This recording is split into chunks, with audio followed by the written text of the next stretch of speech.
Après la qualification idéologique que vous venez de dire, vous avez été victime de transhumance politique. C'est pourquoi cette question, elle n'était pas la dernière résolution, hein, elle fait partie des premières résolutions que le Congrès a été adopté. Pourquoi vous voulez combattre la transhumance politique? Est-ce qu'on n'est pas libre de quitter à tout moment un parti? Aujourd'hui, nous pouvons dire, sans risque d'être même contredit, que nous avons seulement 7 partis aujourd'hui. C'est-à-dire les partis qui peuvent vraiment se réclamer, et bon, c'est pas si qui vraiment animent la vie politique, il n'y en a que 7. Parce qu'il n'y a que 7 partis qui sont allés aux élections. Mais quand on observe à l'intérieur de ces 7 partis, il y a eu des départs.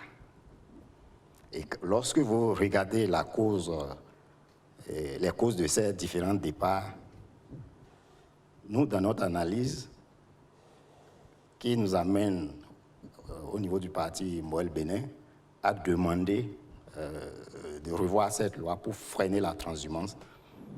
Parce que quand vous regardez cette loi, c'est que l'obligation n'est pas d'abord faite au parti d'avoir une idéologie dans les textes de la réforme. Nous pensons que c'est déjà une première erreur. Parce que lorsque vous avez une idéologie, c'est une conviction. Donc vous ne pouvez pas, du jour au lendemain, vous qui êtes social-démocrate, que vous vous retrouvez communiste. En tout cas, si je ne crois pas qu'on peut faire ce retournement-là, comme ça. Donc, on connaît le parti communiste au Bénin. Ils sont là depuis 1975. Donc, aujourd'hui, que quelqu'un quitte le parti communiste pour venir dans un autre parti qui n'est pas proche du socialisme, ça ne saurait s'expliquer.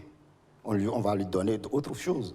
Et c'est ça, comme l'a dit un de nos présidents de la chose, la dogocratie. Nous sommes menés par le ventre. Et quand on est mené par le ventre, on ne peut rien faire de bon pour le pays. Donc, il faut arrêter cette transhumance.